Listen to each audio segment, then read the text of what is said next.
leaving us French to fend for ourselves. Let's go this way. Lucie turned down a less crowded side street. It's such a lovely spring day. Let's not talk of the war. What else can we talk about? Veronique frowned up at the sky in the new Parisian mode, watching for Luftwaffe bombers.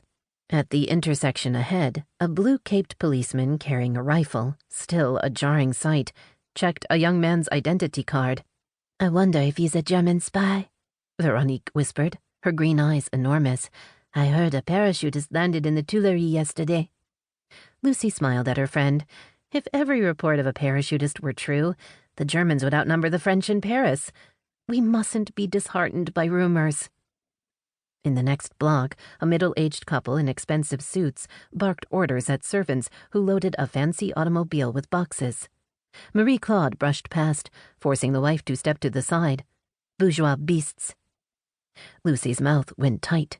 Typical businessman who lobbied for war to get rich and fled when war threatened those riches. The ladies passed the Louvre, crossed the Seine, and entered the Latin Quarter on the left bank, home of artists and writers and others of like mind. They turned down Rue Casimir de la Vigne, and the cheery green facade of Greenleaf Books quickened Lucie's steps.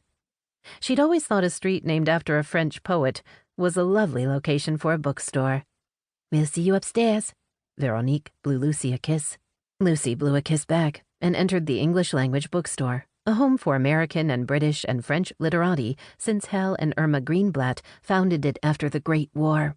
When Lucie's parents moved to Paris in 1923, they'd become fast friends with the Greenblatts.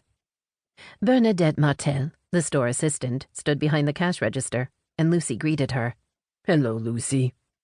Hal peeked out of the back office. Come join us. Okay. She flipped back to English. Why was he in the office? Hal liked to greet customers and help them choose books, while Irma did the bookkeeping and other tasks. Lucie made her way through the store, past the delightfully jumbled bookshelves and the tables which fostered conversation about art and theater and the important things in life. Boxes were piled outside the office door, and inside the office, Hal and Irma stood in front of the desk, faces wan. What's wrong? Lucie asked. Hal set his hand on Lucie's shoulder, his brown eyes sad. We're leaving tomorrow. Leaving? But you can't. We must. Irma lifted her thin shoulders as she did when her decisions were etched in stone. In Germany, the Nazis don't allow Jews to run businesses.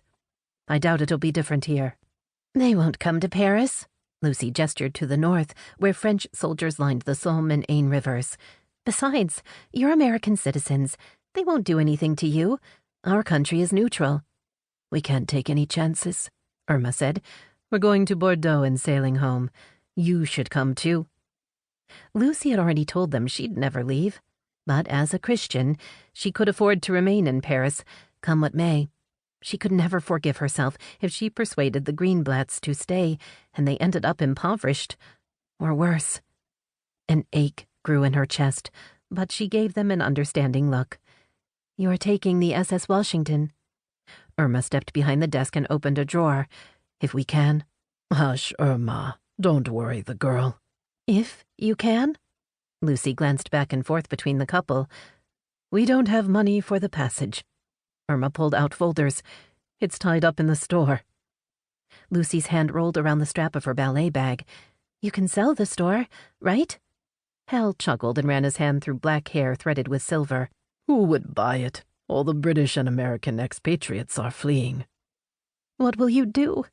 Lucie's voice came out small. We have friends. Hal spread his hands wide, as if to embrace all those he had welcomed. Lots of friends.